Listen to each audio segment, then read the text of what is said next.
simply this here. I like speaking truth. And the reason why you just gave yourself a round of applause is I don't care what you've gone through. I don't care what you came through. I don't care what you're going through. Even right now, the truth is you made it through. You made it through. You know, as I look around the room and you know, I like to get a little interaction. You know, it makes me get the car on up the road. I don't know if I got any highway driver, but sometimes you need some companion, somebody, you know, to pep you on. But I just want to ask a couple of questions as we talk about recovery and as we talk about the broken pieces in our lives. I just want to ask a simple question. I want to start at the top and then I'll work my way down to the bottom. Is that okay this evening? Yes, sir. How many of y'all ever been to Lawrence, Kansas? All right. Some of y'all been Jayhawk country. All right. That's a lot of hands that went up there. How many of y'all played high school football? Let me see that. Okay. All right. How many of y'all played college football?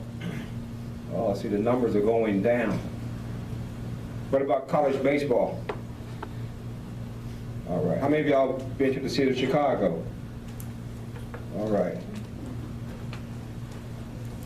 You notice as I asked the questions, hands went up, hands went down. Some of you didn't even have a chance to participate. How many of us been strung out on crack and strung out on drugs and strung out on marijuana and strung out on alcoholism and strung out on addiction? Come on, there we go. I knew I was in the right room.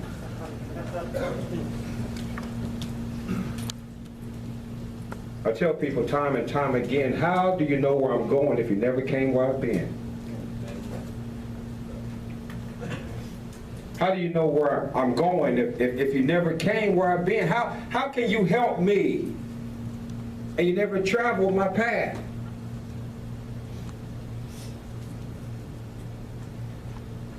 How can you help me if I got a pocket full of money and I leave my house to go to the store and it's a week later when I come home? How can you help me? If you ain't never done that, there's not too much that really you can help me with. See, man, the reason why I grew up in Lawrence, Kansas, my dad's a pastor, still living today. I was brought up in a Christian home. My mom was a school teacher before she passed. The reason why I asked you if you played high school ball, I played high school ball.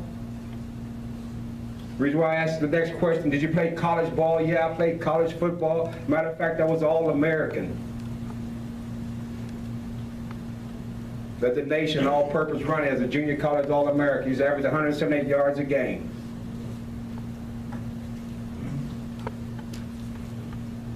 Then I asked a simple question. I brought it on home. How many of y'all been to Chicago? And how many of y'all been to dealt with drug addiction? See, that's what we can get along at because I've been there, done that.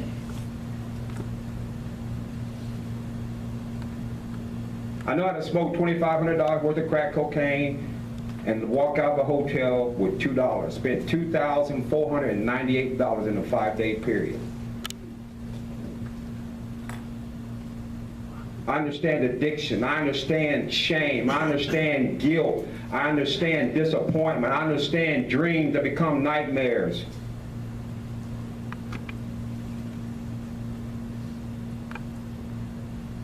My addiction took me so bad that I got kicked out of school. I lost a full-ride football scholarship. Lost a full ride. I had room, board, books, everything, money underneath the table my coach used to give me.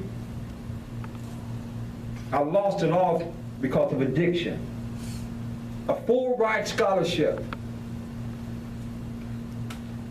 You know what? Because I used to lie to myself, and I'm just talking to myself. But I used to lie to myself and say, I can handle it this time. This time's going to be different. I'm not going to, you know, I'm going to water my alcohol down a little bit more. I'm not going to drink it straight. I'm going to put some ginger ale in there, some 7-Up. I'm going to water my drink down. I'm going to control it this time.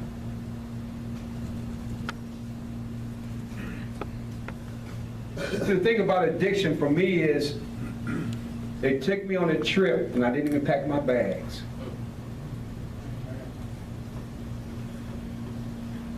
And as I traveled this trip, it put certain things in my character that I was not used to. It took me to a place I never planned on going, and I stayed there too long. Got to hustling, boosting, lying.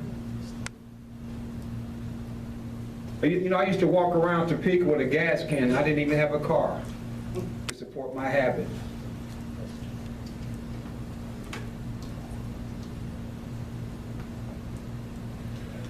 You know, every day when I wake up, I have a constant reminder of God's grace. A constant reminder. July 27th, after working a 16-hour period, and me and my friend decided to go get some powder cocaine, and we went to get a quarter ounce of dope, and we began to smoke and to drink. And as I was going through my day, all of a sudden I blacked out because I was on one of my benches, and I hit a telephone pole, and I crashed a vehicle, and I got a battery acid burn. See, I got a constant reminder of my addiction. Every morning I wake up, I don't have to look too far to remember where God has brought me from, but because of some of the choices I made, I have a reminder every morning. When I look in the mirror, I have to remind myself, I'm an addict.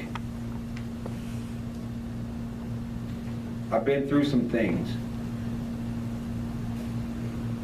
I hit the telephone pole and woke up in Lawrence Memorial Hospital. Had a cut on my head and stitches because of my addiction.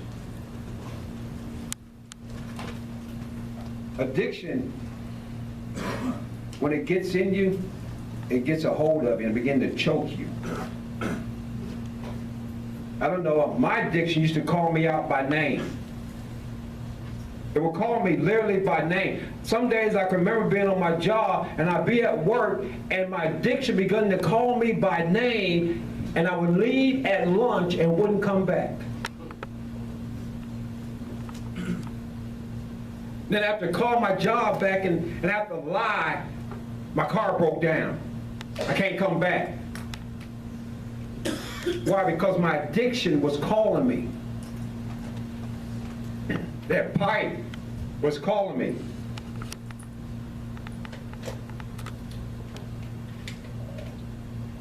Broken pieces. Broken pieces.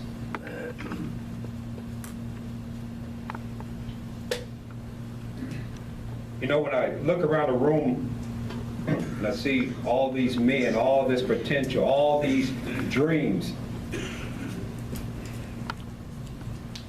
that's not the end of my story. You know, my rock bottom had a trap door. I don't know if your rock bottom did, but mine's did.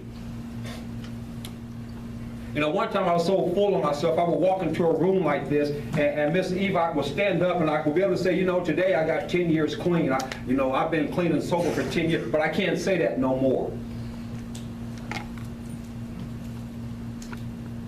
Because I made a choice to go back out there and pick up that pipe and started drinking. When I was living in the city of Chicago, something happened and I began to react. Instead of being a responder, I began to react. And I started smoking. I was in Chicago and I had a good job. I was working in the ministry. I'm a licensed ordained minister. I was preaching the gospel, and I would go and preach in the morning and take the love offering and be in the crack house on Sunday night.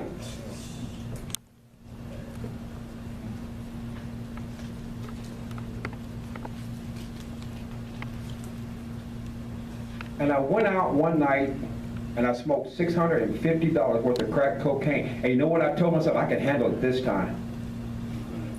I can handle it this time. I can handle it this time.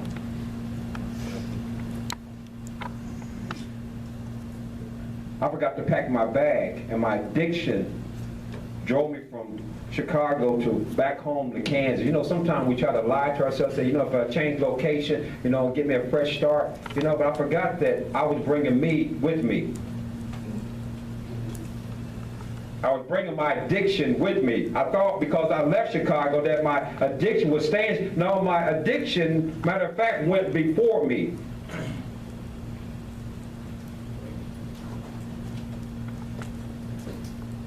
Got home and got around family and tried to cover up my addiction. Why your eyes red? I'm tired. You know I've been working a lot of hours. Why are you sleeping all the time? Why you don't answer your phone?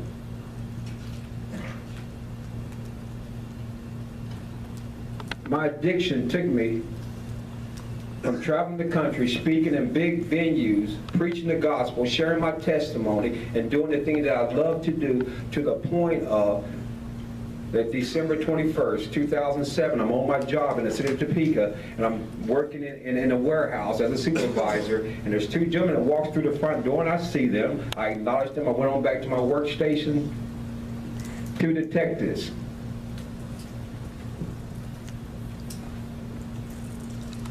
December 21st, 2007 was the day when I got charged with 10 to life in the feds.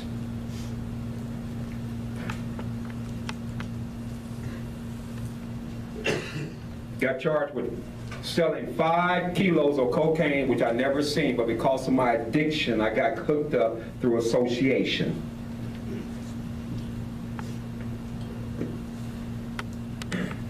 I got locked up, my freedom got taken. You see, 42 months ago, I'm sitting in federal prison. See, that was the rest of my story, man. Matter of fact, I was locked up with T.I. Used to walk the yard with T.I. And the thing of it is that regardless of how much money he had, me and him had on the same color clothes, some khakis.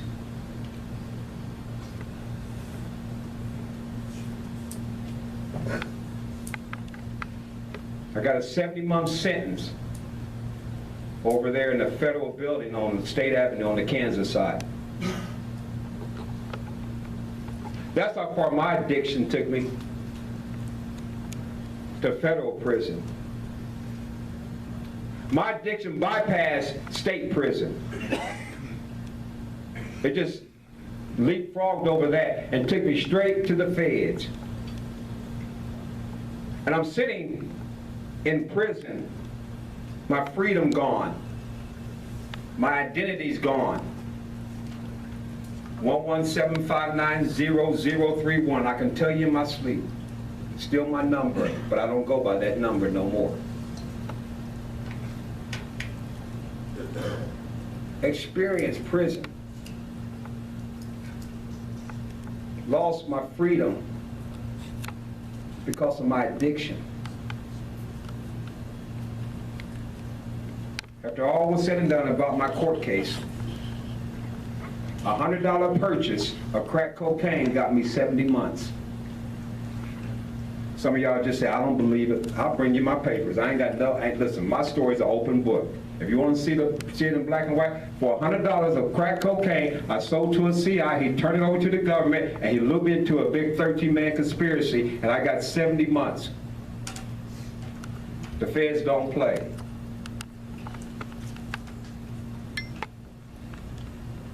I know some of y'all in here saying, oh, he was a snitch. I didn't have to snitch about nothing, but I know one thing about the feds is this here. If you don't confess to what you did, they're gonna hang you. I said, you know what? I was an addict, I was hustling. Yeah, you saw me go in this door and you saw me come out because the place that I was with was under surveillance. And they said, Mr. Barbee, that's all we wanted to hear you say. $100 got me 70 months. That's how far my addiction took me. I lost my freedom. I lost my rights. And let me say this here. Con Air is real. It ain't no movie. Hollywood done made it, the hero comes out. No, Con Air is real. I had the opportunity to fly on that airline twice in handcuff and shackles, a bologna sandwich, 2 bottles of water, and 1 restroom break. I had to fly on that twice.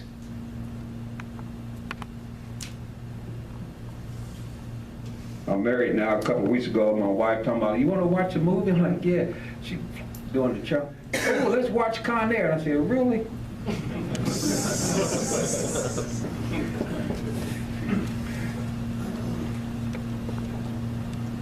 Let's get to the good part. I don't want to leave you hanging. I don't want to leave you down in the dumps. June 12th, I get released from Forest City, Arkansas. My prison gray's on, my duffel bag, $320 in my pocket. I catch the bus to downtown Kansas City. I get off here at the Greyhound bus station, and my dad's there, and my dad's remarried, you know, because when I was locked up, I missed a lot. I missed my daughter's graduation, I missed my son's graduation, I missed my dad getting remarried, you know, because you see, addiction take you away from things that you could never regain. So there my dad and stepmother and my sister was there, and my dad, he goes around to the side to, I said, what are you doing? He said, I'm going to get your suitcases. I said, Dad, all I have is my duffel bag. This is it. And I go down here to 1514 Campbell and check myself in there on the Fed side. I'm like, but God. I asked God the question. I said, but God. I said, why did you go to such extreme with me? Why did you take me from the county jail to the feds? I said, why? And he said, you ask, I'm going to give you the question, the answer to your question. And he says, the greater the call, the greater the fall.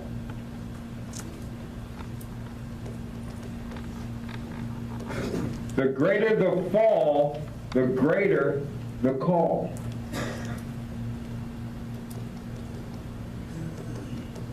Man, some of you are in this room because you had to fall this great to recognize the call that is great. Amen. And so I'm there without a job, walking, because God is a God of restoration, man. God has already restored you, but the restoration has not manifested yet in your life. When I was in the city of Chicago, I had opportunity. I was the first ever African-American director of Pacific Garden Mission. Pacific Garden Mission is the country's oldest and largest rescue mission in the country. And I was the first ever African-American director of that facility. The reason why I brought that in is because I want to show you how God is a God of restoration. I was unemployed. The BOP says, if you don't get a job within 30 days, we're going to send you back. 45 days, they called me down. Mr. Barbee, do you have a job? I said, no. They said, well, we're ready to start the paperwork to send you back. And God says, do you trust me? Do you trust me? I said, but God, I'm broken. He says, I only can use broken pieces.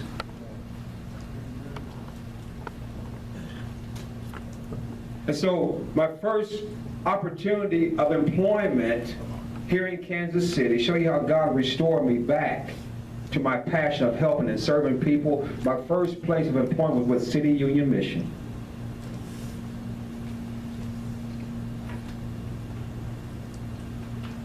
God restored me back in the ministry He called me to serve. But I had to go through my wilderness experience because of choices I made. The choices I made. You see, selfishness locked me up, but humbleness freed me up. It's very humble to go into City Union Mission as an hourly employee, but I was very thankful and grateful. Because I knew that God had a greater work and a greater plan in store for me. So I started working and riding the bus, and my sister just so happened to get a 2-bedroom house. Man, some of you in here have not burnt your bridges, but you have damaged your bridges. And if something's damaged, it's going to take a little time to restore it. My sister had a 2-bedroom house, and she would come to the halfway house and pick me up and run me here because it's my birthday. My sister gives me a little small box. I was just thankful that she remembered my birthday. And man, I want to tell you this here. Inside that box was a key to her house. And what she was really saying is, I trust you now. She didn't trust me when I got out of prison on January 12th. She did not trust me. Because she used to come and pick me up and drop me off, pick me up and drop me off. But when she gave me that key, the key said, brother, I trust you.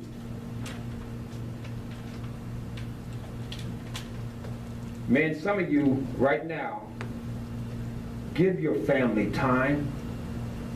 Just because you get 30 days clean, don't call your wife back talking about when you gonna come get me. Give her time to heal.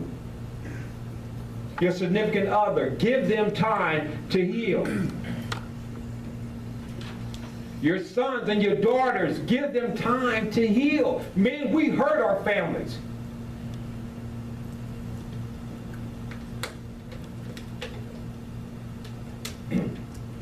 My son said, Dad, you know I love you. I'm glad God has used you again. He said, Dad, but it really hurts me that you wasn't there for my high school graduation.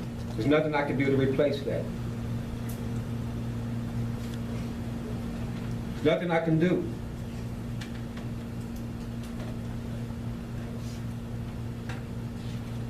Give your family time.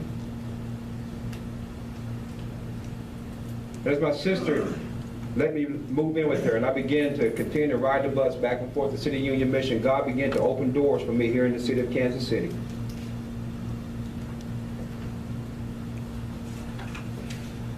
I went from City Union Mission and I went back into full-time home health care, and you know, God sometimes messes up your plans.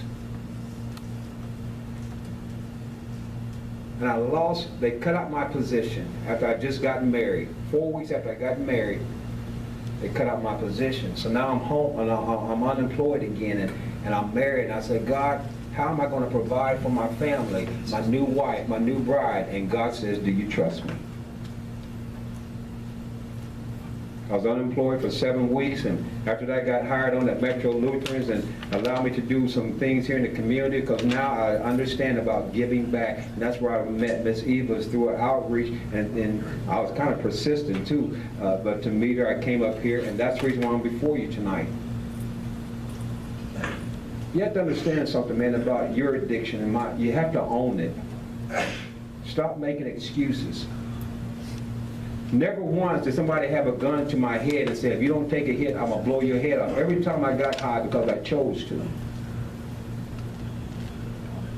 I had a lot of lies and a lot of excuses to use, but the bottom line is I chose to use. Right. I chose to use. It's Friday, I'm going to use. Royals win, I'm going to use. Royals lose, I will find an excuse. Man, was that a car that just flew by my window? Man, I'm going to go use. Man, you see that? I'll make up any excuses to use. And I come to grips that I was an addict. I had to let all that stuff go. All of it. All of it. All of it. You know, God restored me all the way back. I was a pastor of a church here in Kansas City.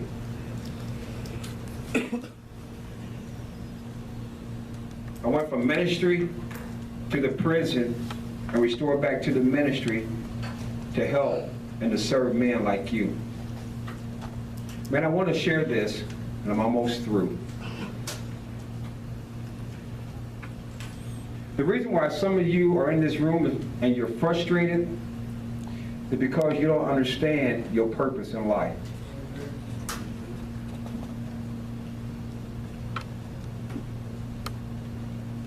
Your actions and things that you and I have done does not make you who you are.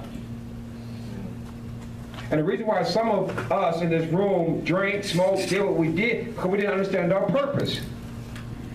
And so when I was locked up, I took God at his word. I said, God, your word says all things work together for good to them who love God and are called according to your purpose. I said, God, how is my incarceration going to work out for your purpose? He said, son, your purpose, watch this here, your purpose births you into your destiny.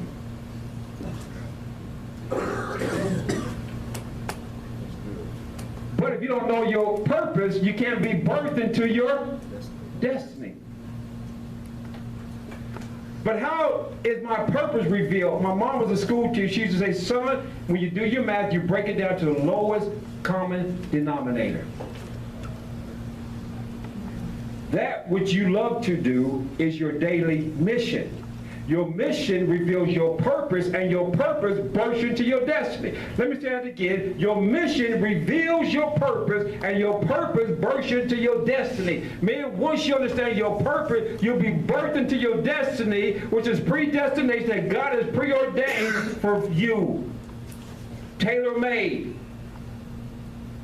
And when I was in prison, God revealed this to me, and he said, if you understand your mission, your purpose will be revealed, and I'll birth you into your destiny. I'm going to challenge some of you men here, because some of you don't want to hear it, but that's okay. But those that want to receive it, God will bless you if you receive this. Every agency, every organization has a mission statement and a vision statement. Are you with me? Products outside of here has a catchphrase. Nike, just do it. Allstate, you're in good hands. Prudential, get a piece of the rock. Are you with me? That's their catchphrase. When you hear McDonald's, you think of food. When you hear of Nike, you think of shoe. When I hear of your name, I think of, if you don't have a mission statement, if you don't have a purpose, then your actions fill in the purpose. I want to challenge you with this one here. Develop your own mission statement. Develop your own mission statement. Because when you develop your own mission statement, it's already in you, but it has not yet been revealed. And when I tapped into that, because my mission statement is this here. God revealed to me when I was locked up, and it's the acronym SHE, S-H-E-E. Now this is my mission statement. This is the reason why I live daily, and this is why God revealed the purpose and birthed me into my destiny is simply this here.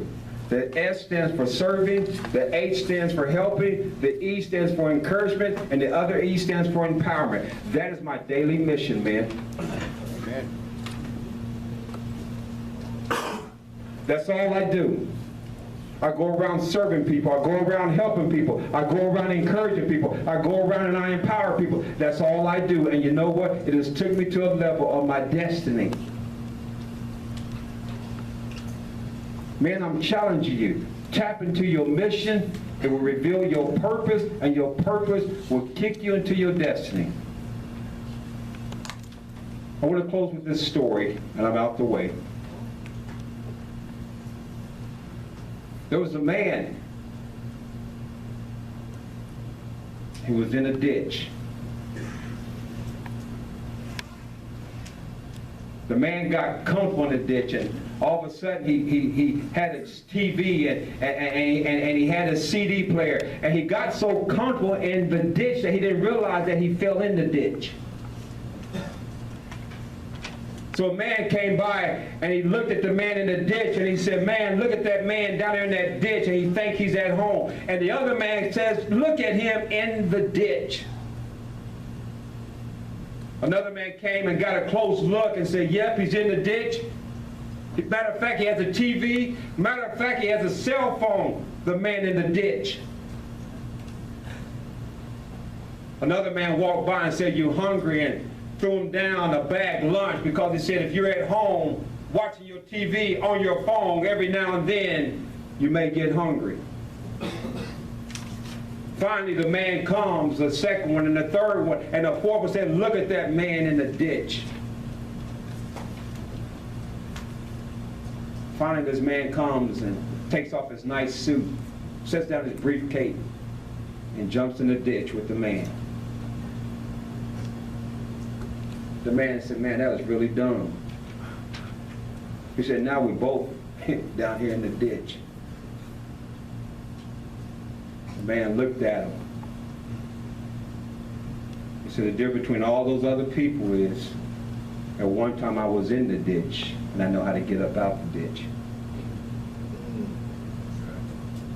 You see, man, I want people that have been in the ditch with me, because they know how to get up out the ditch. Are you with me? You see, I want somebody that understands addiction. I want somebody that understands the setbacks. I want to understand somebody that knows me for me and accepts me unconditionally. Somebody that's been in the ditch with me. But yet somebody that has gotten out the ditch. Man, I want to encourage you tonight. It's not so much where we come from, but where do we go from here? Where do we go from here? We all have a story to tell. It's not always pretty, but I want you to know this here, that Stephen Barbee is a man that's willing to jump in the ditch with you to help pull you out. Thank you.